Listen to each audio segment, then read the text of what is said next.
Here in the episode of Chordplay. This is the Chords of Nazareth, and Nazareth formed in Scotland in 1968, but it wasn't until their 1975 album Hair of the Dog, which basically erupted and kind of put them on the map and gave them, global recognition and popularity. And last year, unfortunately, 2 original members of Nazareth passed away, and this episode is long overdue. And that includes original guitarist Manny and also lead vocalist Dan McCafferty. And it's really, striking whenever somebody, passes away from a band. But we've lost 2, members of Nazareth, last year. And it's really hard. Even though technically I think Manny left the band around 1990, but he was still active and, doing things. But it's really hard when original members pass away like that. And definitely Nazareth are legendary, influential, very important, and one of those groups, the early days of hard rock and those early years of heavy metal kind of creeping in. And of course Black Sabbath, Led Zeppelin, and Deep Purple get a lot of that attention. But there were other bands too, and definitely Nazareth was extremely influential for that heavy rock, influence.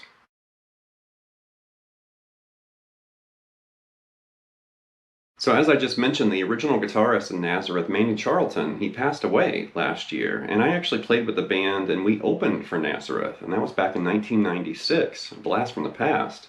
But Manny wasn't a part of the group back then, so I didn't get to meet him, but I did get to meet Dan.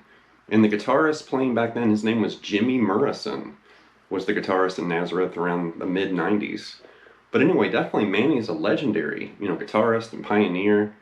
And aside from the work that he did with Nazareth, which is very historic, he also famously produced early demos of Guns N' Roses' Appetite for Destruction. Apparently Axl told Geffen Records, I want the guy that produced Hair of the Dog by Nazareth. And that was Manny. So then they flew Manny in, and he did some of those early demos and stuff for that album, which I thought was really cool. And I didn't know that until I put this episode together and did some research.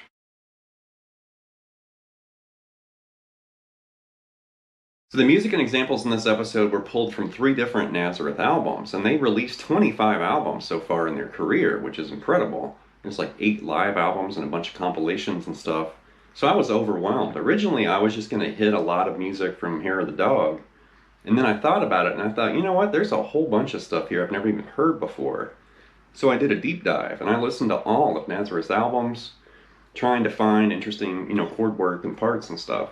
So we're going to hit something from Hair of the Dog that's familiar, but I wanted to do a deep dive, like I said, because no offense to the songs, Hair of the Dog and Love Hurts and some of those famous Nazareth songs, but those songs have popped up in guitar magazines since I was in high school. So I'm trying to dive a little bit deeper instead of just scratching the surface. We're going to dive in here and really uncover some cool Nazareth music. So here we go.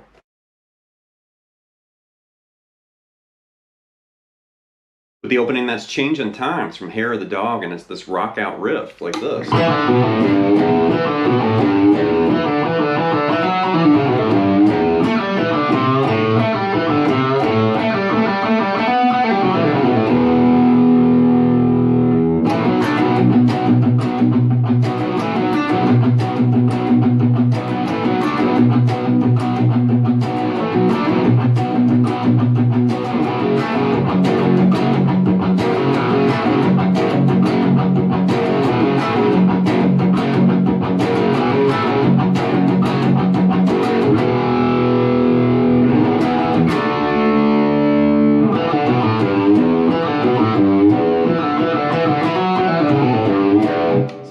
So we're in E, and it's doing this kind of sneaky single note riff right there, E minor pentatonic based. Then you got this. So we he keeps doing this kind of rockabilly, like open string pull-off lick. And there it is in E. And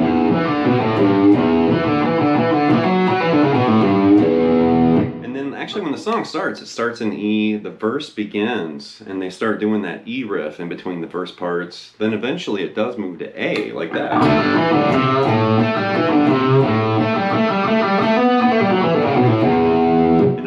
Part you're doing that A riff, and then when you do the rockabilly pull-off thing, you're going to go all the way down to low E like that. So the first time in E, then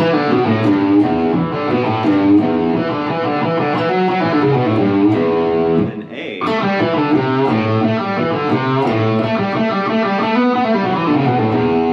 right? Then you hear it ring, and then eventually you hear this super heavy riff, and think this is the mid-70s, and this sounds modern and heavy as anything.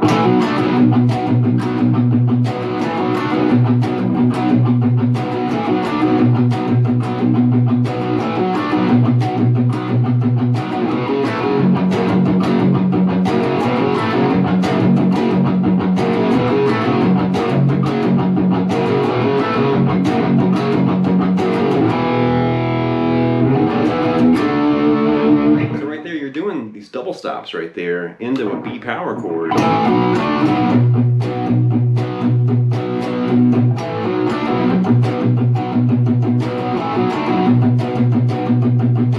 I love that riff. It's really cool. I love the way it moves. And I like how you're ending up on just that B power chord and then just riffing out right there.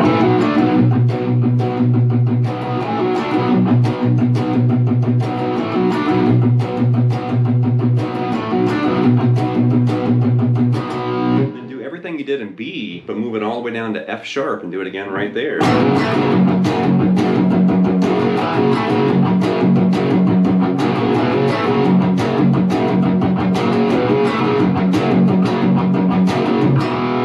that F sharp to E right there. Let that ring, and then E to D5. And then go back to that opening riff.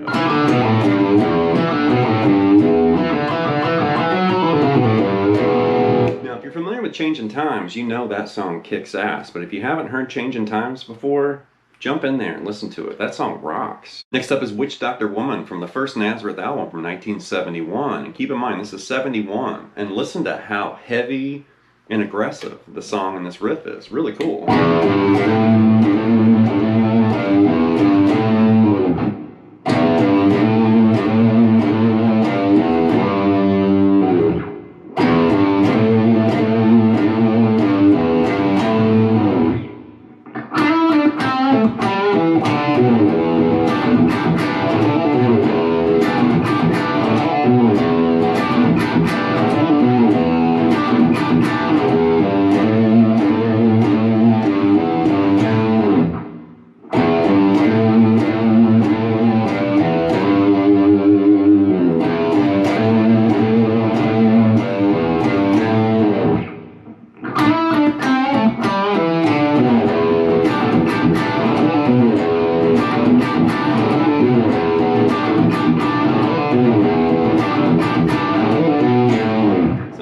So you got this super heavy riff, and the vocal melody actually is mimicking the guitar riff for this melody. And it reminds me of Kiss ever so slightly. When you hear the song, keep in mind this is before Kiss, but like this. Just that E, G to that A, and he keeps doing this little hammer on with some vibrato on that A. Like that, and then...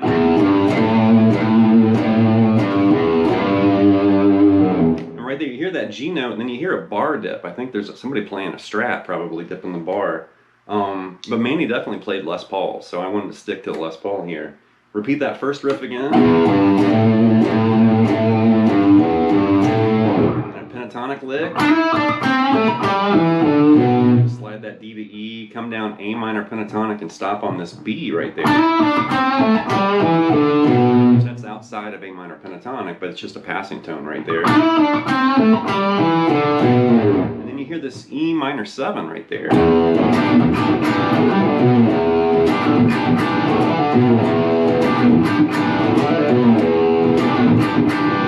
So it's kind of like the Hendrix chord, but you're not playing that major third, that G sharp. It's really just D and that G over there. And then that little hammer-on pull-off.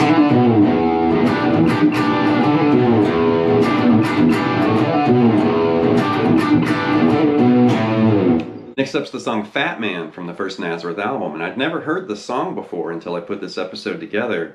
And it's this weird, grungy, kind of psycho blues thing. Something like this.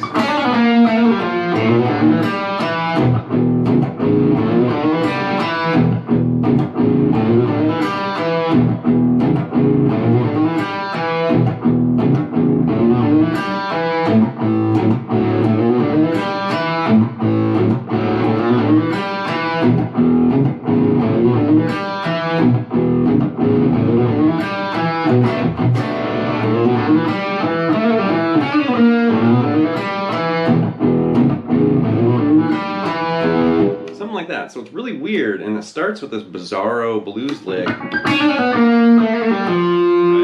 So it's the B string, this hammer-on pull-off to the open B, and then you're ending on this A sharp or B flat right there, which is weird. And then do the same thing on the G string, this A to A sharp to A to the open G, and then end on F. Some really weird note choices there. And then this rolling kind of open string hybrid pentatonic thing.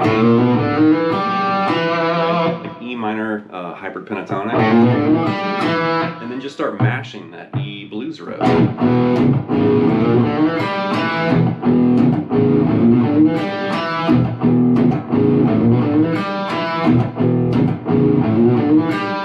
then move to A right there, and then keep that rolling kind of riff or fill.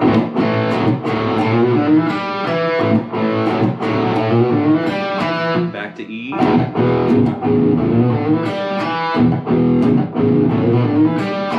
Like a B7 sharp 9.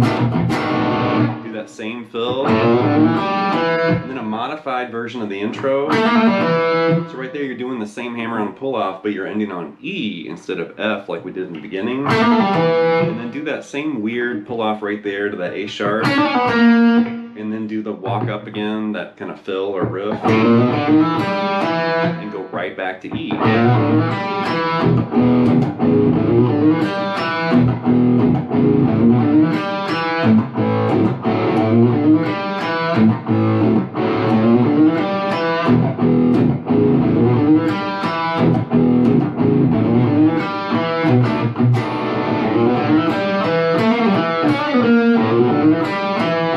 Next up's the song Higher and Fire from the album No Jive from 1991. This is Billy Rankin on guitar, and I honestly wasn't familiar with this album until I started putting this episode together.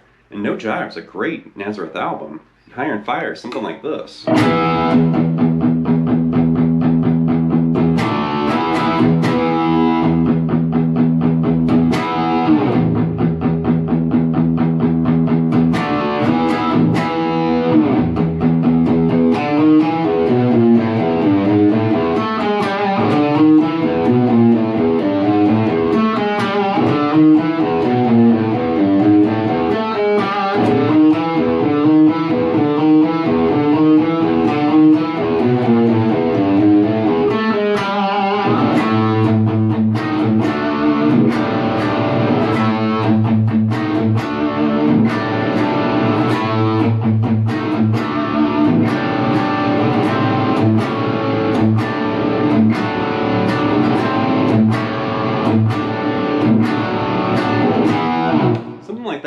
So it actually starts with this E power chord, and you're just banging that low E string open. And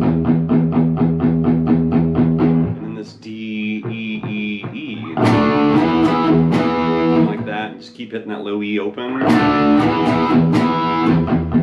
And then do it again.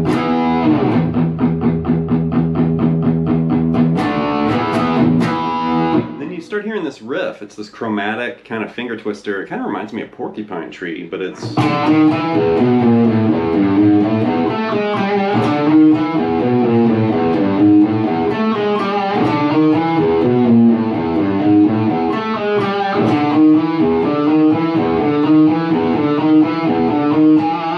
you're climbing up there and then descending right there and then ascending right there, and then descending right there on the D string. I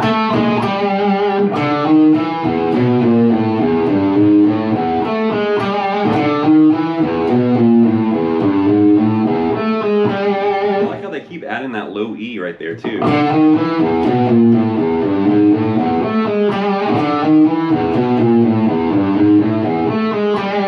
then you just start climbing into that E. And it does that over and over and over. Then one more pass of the chromatic thing.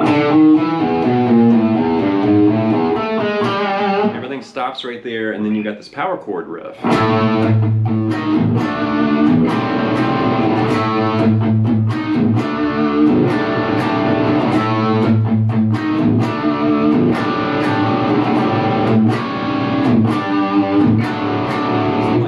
An A5,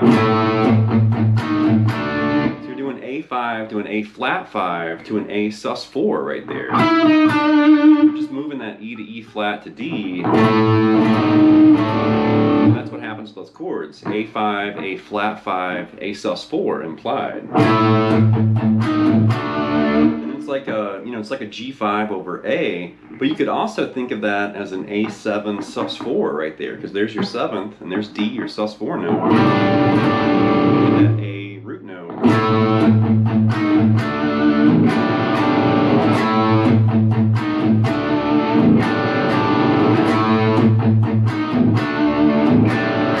And then I like how it twists right here, and now it's A minor 7 to A7. Back to that A7 sus 4, and then you're actually doing A major right there. Really cool, and I love those twisted, like kind of implied chords and twisted triads.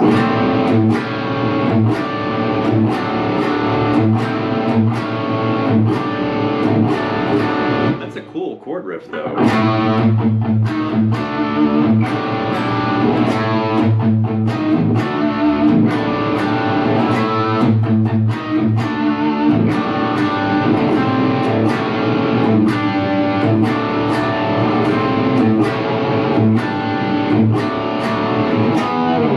Last but not least is the song Right Between the Eyes. This also came from the album No Jive, and it's something like this.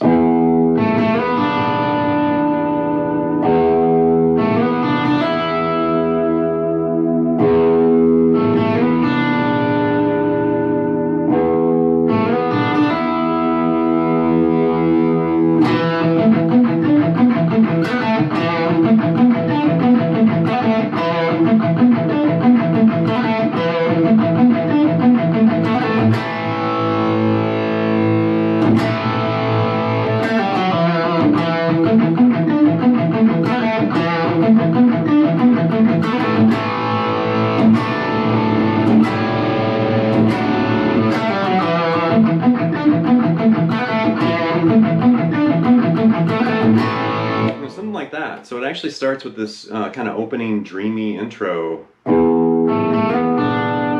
almost like Young Lust by Pink Floyd, kind of, but that low E, and then you're kind of moving that A into B and then grabbing that D. I think he actually dips a bar there, so he might be using a Strat. I thought about switching to my Strat, but I'm just going to keep this whole lesson on my Les Paul. So there is a bar dip right there. And the second riff, that A to B and then D, D, and then hammer on to E. You're going to do that twice, and then you hear this kind of, kick-ass riff. So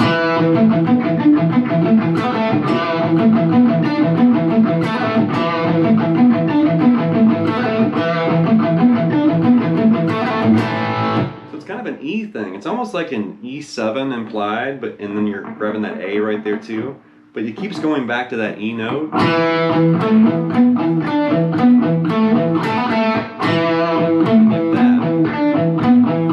that. And it's really tight like that, palm muted.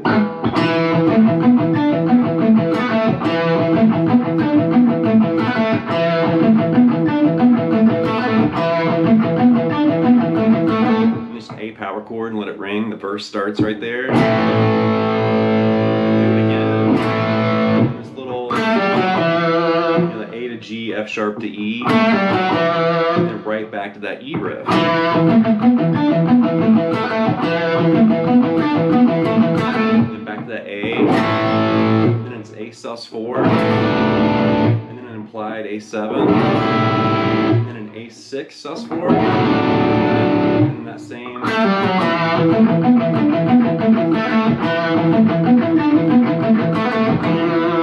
Definitely check out No Jive. That's a killer album, and I kept getting surprised with all these different songs on that record where I was like, how have I never heard this album? And Billy Rankin did a great job on guitar for that one too. Alright, that's going to wrap this episode of Chordplay with the Chords of Nazareth. Definitely a very influential and important band, and it does seem like most people just kind of focus on their music from the 70s.